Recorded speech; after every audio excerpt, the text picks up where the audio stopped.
عليهم ولا الضالين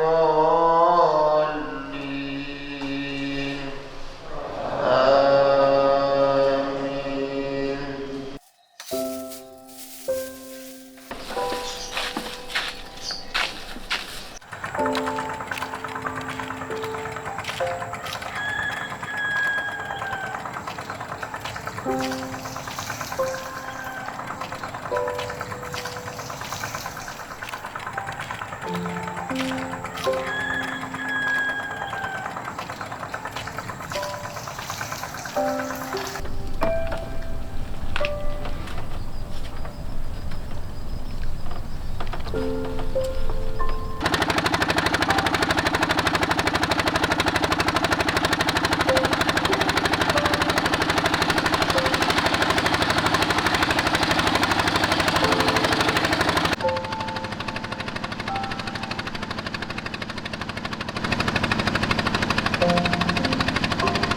Nama saya Tata Handika.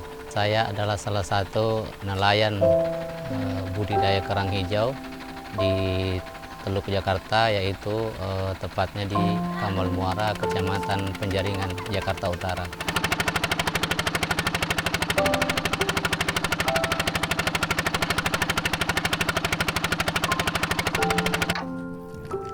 Ini disambungkan ke mesin, sambil nyala mesinnya. Kayaknya tutup sendiri.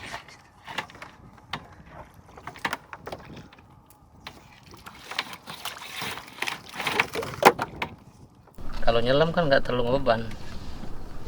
Paling kan yang ngebeban itu kalau misalnya nanti bongkar di sana, tapi enak sih kita bongkarnya ini dekat.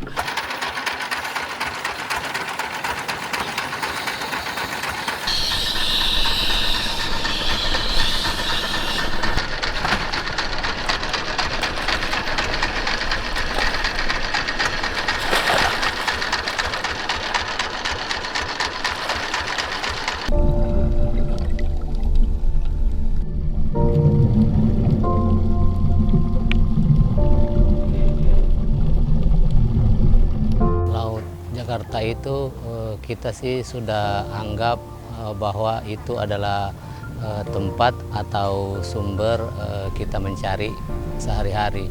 Jadi bisa kita bilang itu adalah ATM hidup kita. Kita sih berharap ke depannya itu laut itu tetap terus terjaga.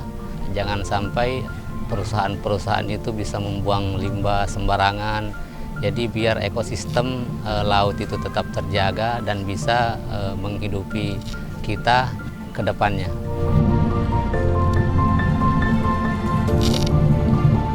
Dulu itu bisa kita bilang bahwa pekerjaan kita setiap hari itu tentunya tidak ada libur, kecuali kita ingin libur sendiri ya.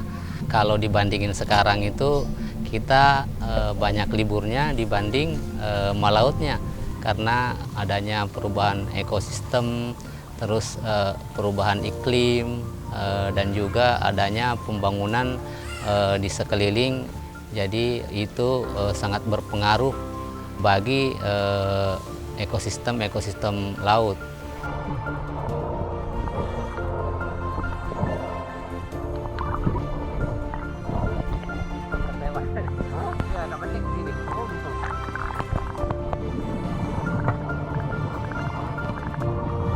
Jadi kalau sekarang itu kita dalam seminggu paling 3 kali, 4 kali, karena bibit itu yang nggak datang ke ternak, nempel. Kalau dulu kan memang begitu kita bikin ternak, pasti hanya menunggu 2 bulan sampai 3 bulan itu pasti sudah ada bibitnya.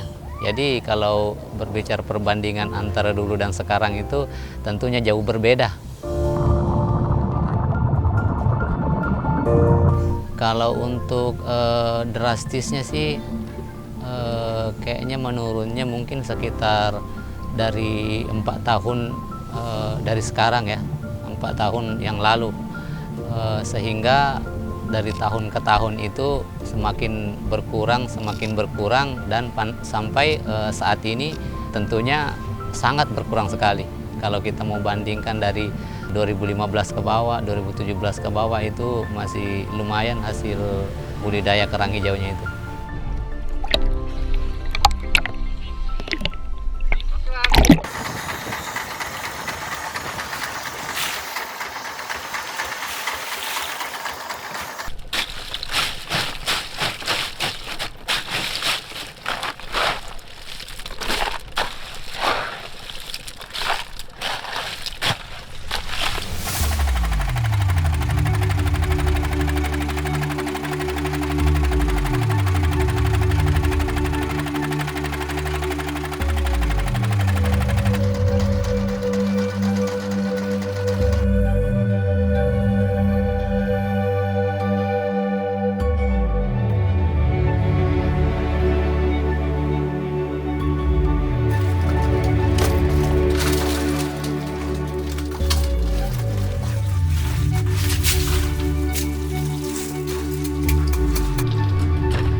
tadi itu yang palang-palang di bawahnya itu tuh ada yang ambil, ada 42 batang hilang.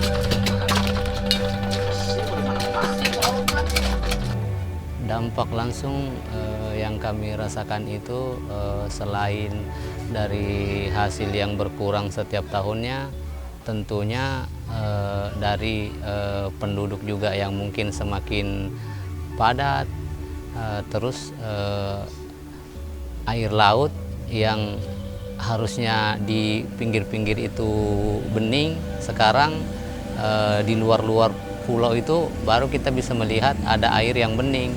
Jadi itu sangat mempengaruhi sekali kerang itu untuk bertumbuh sebetulnya.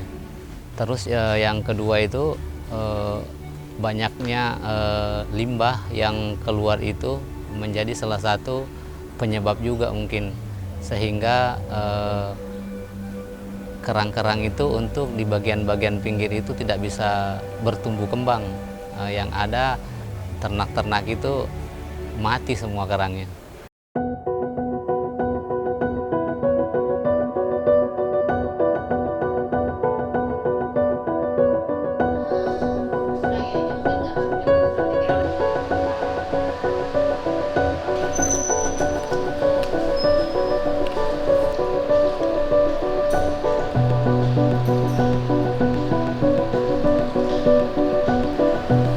Udah kembung semua. Udah harusnya kan dia tipis-tipis. Udah hampir semuanya cacat. Saya juga udah nggak menemukan yang tipis lagi. Nah ini nih ada lumayan tidak terlalu gembung.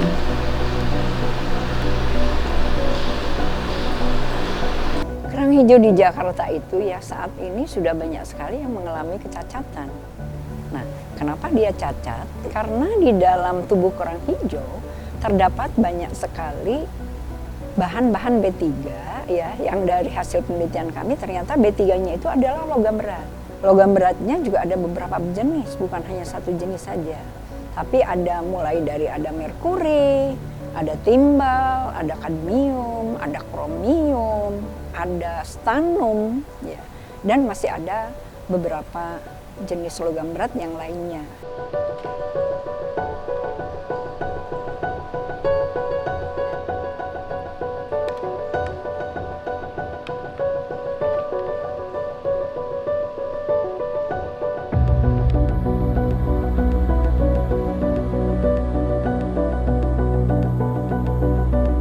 Jadi Teluk Jakarta ini memang sudah sangat terkenal ya dari dulu, merupakan perairan yang paling tercemar, ya paling tercemar.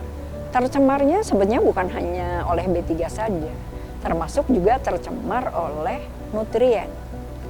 Karena nutriennya banyak ya, maka tentu saja plankton akan tumbuh subur di sana. Sehingga makanan kerang hijau ini menjadi banyak. Ya, sehingga akhirnya kerang hijau ini tumbuh dengan cepat di Teluk Jakarta. Sayangnya di sana ini karena adanya B3, salah satunya itu logam berat tadi, itu juga banyak yang masuk ke Teluk Jakarta. Kalau ditanya dari mana, berbagai kegiatan antropogenik ada di wilayah mulai dari di daerah Jakarta, DKI Jakartanya sendiri dan di hinterlandnya, bahkan dari hulu.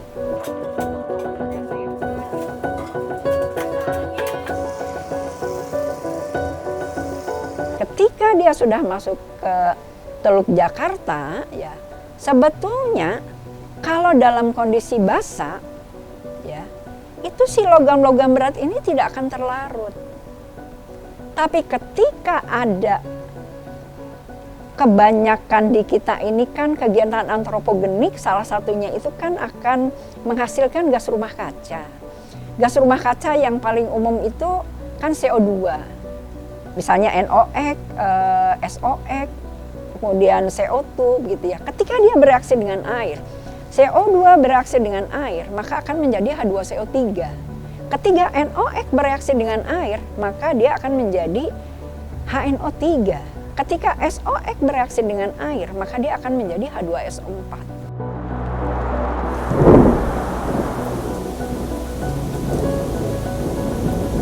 Nah, ketika terjadi hujan inilah akhirnya hujannya menjadi hujan asam. Ya, hujan asam itu pH-nya 5, ya yang normal. Tapi ketika dia turun karena terlalu banyak tadi gas rumah kaca, maka akan terjadi hujan asam.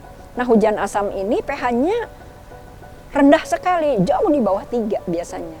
Ketika dia turun ke dalam air laut, walaupun di laut banyak garam, harusnya garam ini menetralisir supaya pH-nya tetap, karena laut itu punya buffering system ya. Akhirnya karena saking banyaknya tadi gas rumah kaca mengakibatkan lautnya menjadi asam. Dan ini terbukti dari hasil penelitian kami. Ketika pH rendah inilah ya akhirnya si tadi B3 yang sudah mengendap di dasar perairan ini akhirnya larut menjadi bioavailable istilahnya. Nah, karena sudah bioavailable, dia mudah sekali masuk ke dalam tubuh biota. Salah satunya tubuh biota yang memang tidak pernah kemana-mana ya si kerang hijau tadi. Sehingga akhirnya B3 seperti logam berat tadi masuk ke dalam tubuh kerang hijau. Lama-kelamaan karena terjadi akumulasi. Ya, dan itu tidak bisa dibuang karena ikatan antara logam berat misalnya dengan enzim-enzim ataupun asam amino yang ada di dalam tubuhnya kerang hijau ini, itu memang ikatannya itu ikatan kovalen. Ya, ikatan yang memang kalau sudah nempel itu kayak perangko, lelet terus, nggak lepas.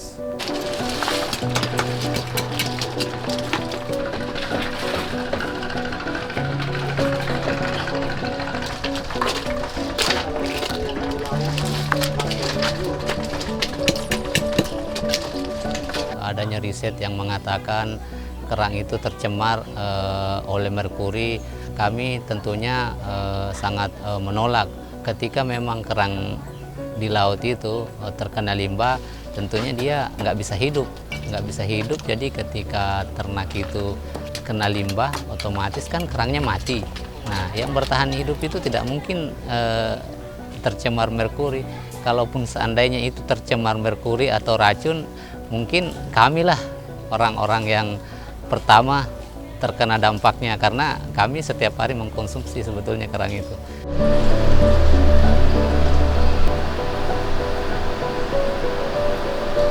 Sebetulnya masalah konsumsi ini kalau dibilang dilarang banget sih enggak gitu ya. Boleh dikonsumsi. Ya, tapi dari hasil analisis logam berat kemudian saya konversi ke berapa yang boleh dimakan. Kita masih boleh mengkonsumsi, tapi mengkonsumsinya paling satu hari itu 2 ekor kerang hijau saja. Kalau bisa jangan lebih dari itu. Karena kalau lebih dari 2 ekor itu punya potensi pada penyakit-penyakit degeneratif. Seperti contohnya misalnya saja ginjal, kemudian hati, limpa, dan lain sebagainya, itu bisa terganggu.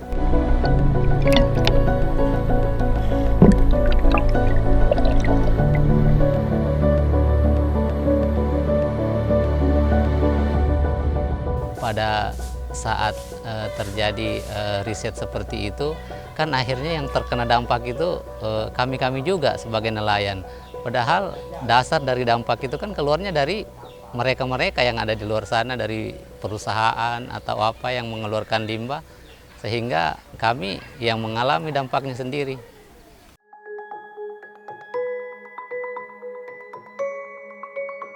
Ya, dulunya di sini Bang nih, ini kan tempat ini dulu kan semuanya laut nih. Nah, pas ini belum ada ternak di ujung gedung sana tuh udah penuh sebetulnya sampai di sini. Jadi laut ini semuanya bersih. Tetap dulu juga kalinya ini biru. Iya di sini kalinya biru Bang. Sampai di sini kan dulu batu-batu ya di kawasan sini. Tapi ini sudah terbentuk oleh tertutup oleh tanggul ya. Dulu di sini kan batu tuh. Nah, sedangkan di kali-kali ini semuanya airnya hijau sampai di luar sana. Nah, iya sekarang pas ada pulau ini, tepatnya di pertengahan pulau ini sudah ada ternak. Dari sini kita sebetulnya bisa berenang ke ternak kalau kita cuma mau berenang sebetulnya. Nah, sekarang kita harus lumayan lah bahan bakar kita pakai untuk keluar sekali ke sana. Sebetulnya jangan kami lah yang disalahkan, orang-orang yang di luar sana itu yang membuang limbahnya ke laut itulah yang disalahkan. Kenapa harus kami? Nah, sehingga kalau selalu kami yang disalahkan oleh pemerintah, terus kita rakyat kecil itu siapa yang membela gitu loh. Kalau bukan pemerintah yang memberikan pembelaan, kita bisa apa gitu loh. Jadi 2. 1,5 ya? 1,5 ya? Ini ondeng 2. Saya juga sangat merasa kasihan kepada pembudidaya kerang hijau ini ya, karena memang mereka yang paling merasakan dampaknya gitu ya. Nah, seharusnya pemerintah turun ya, jangan dibiarkan si para pembudidaya ini menderita sendiri. Ini kan terjadinya B3 banyak ini dampak dari barangkali kita yang kurang telaten di dalam pengawasan ataupun di dalam mengevaluasi MONEP dan lain sebagainya. Hasil penelitian saya, kerang hijau itu merupakan biofilter B3 yang terbaik di antara biofilter yang lainnya. Gitu ya. Nah, oleh karena itu saya kira tidak usah dilarang budidaya. Justru biarkan budidaya ada. Tapi perannya bukan sebagai penghasil makanan, sebagai penghasil protein yang murah untuk masyarakat, bukan itu. Roba perannya itu sebagai biofilter B3 ya, sehingga B3 yang ada di lingkungan ini nantinya kan bisa berkurang karena akan terus-terusan diserap oleh si kerang hijau tadi. Sehingga dengan demikian ya, karena tidak dilarang, maka masyarakat pembudidaya ini tentunya akan tetap eksis. Dan untuk pemerintah sendiri ya, menurut saya harusnya pemerintah merasa terbantu dengan adanya para pembudidaya kerang hijau ini. Karena untuk menghilangkan B3, untuk memulihkan lingkungan dari B3 ini sangat mahal. Tapi dengan adanya para pembudidaya yang sukarela walaupun hanya panennya sekian hari sekali, perlu menunggu waktu yang cukup lama, mereka ikhlas tapi tetap mendapatkan hasil. Masyarakat pembudidaya juga merasa terbantu karena merasa bahwa dia tidak dipersalahkan. Justru mereka malah membantu pemerintah ya untuk membuat lingkungan ini menjadi bersih, lingkungan tetap lestari.